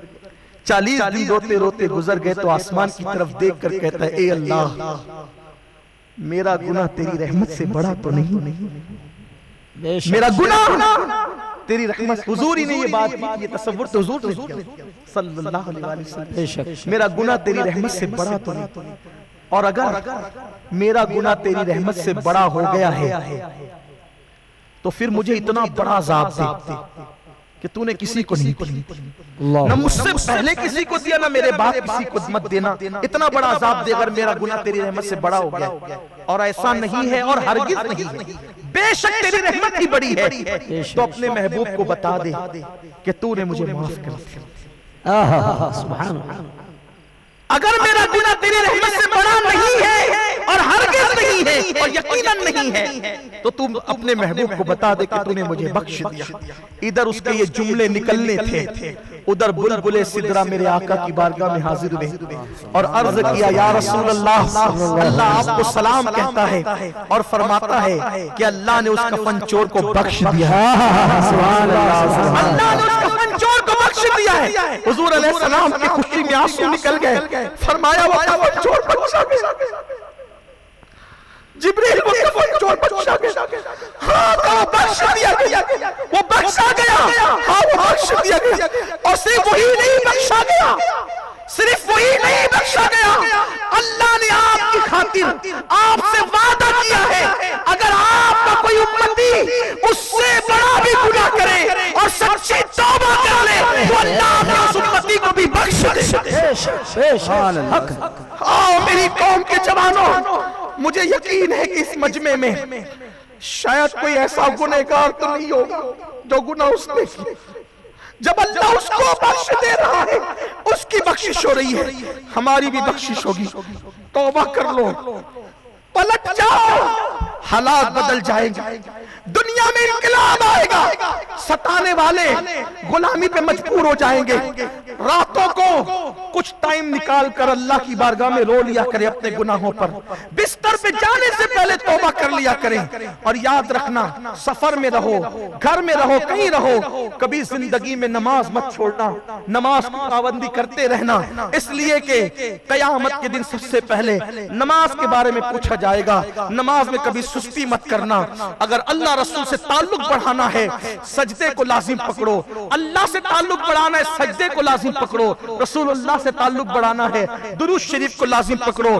اس وقت تک سویا مت کرو جب تک حضور پہ درود نہ پڑھ لیا کرو. کم سے کم 313 مرتبہ حضور پہ درود پڑھنے کی عادت بناؤ صلی اللہ علیہ وآلہ وسلم. یہ سب سے مختصر درود شریف ہے. جو 313 مرتبہ درود شریف پڑھ کے سوئے گا وہ مرنے سے پہلے پہلے اپنا ٹھکانہ جنت میں ضرور دیکھے گا, اور وہ مرنے سے پہلے پہلے آقا کریم صلی اللہ علیہ وسلم کا دیدار ضرور کرے گا. اس لیے میری گزارش ہے درود پڑھ کر سونے کی عادت بنائیں, نمازوں کی پابندی کریں. اللہ سب سے پہلے مجھے آپ سب کو توفیق عطا فرمائے. آپ دور نزدیک جہاں سے بھی آئے ہیں میں کہتا ہوں اپنی زندگی کا ایم بناؤ, مقصد بناؤ. خود گناہ سے بچیں گے, دوسروں کو بھی گناہ سے بچائیں گے. ہماری اہل سنت و جماعت کی ایک تحریک ہے جسے سنی دعوت اسلامی کہتے ہیں, جس سے ہم سب وابستہ ہیں. آپ سے میری گزارش ہے آپ اپنے علاقوں میں, اپنے شہروں میں, اپنے گاؤں میں سنی دعوت اسلامی کی برانچز قائم کریں. خود جڑے, دوسروں کو جوڑے. ایک ہی مشن ہے, نہ گناہ کریں گے نہ گناہ کرنے دیں گے. بھٹکے ہوئے آہو کو پھر سوئے حرم لے چل, اسی مقصد کے ساتھ جئیں گے. اللہ سب سے پہلے مجھے آپ سب کو توفیق عطا فرمائے. گفتگو کے درمیان اگر کوئی غلطی ہو گئی ہو اللہ تعالیٰ معاف فرمائے. استغفر اللہ ربی من کل ذنب واتوب الیہ وما علینا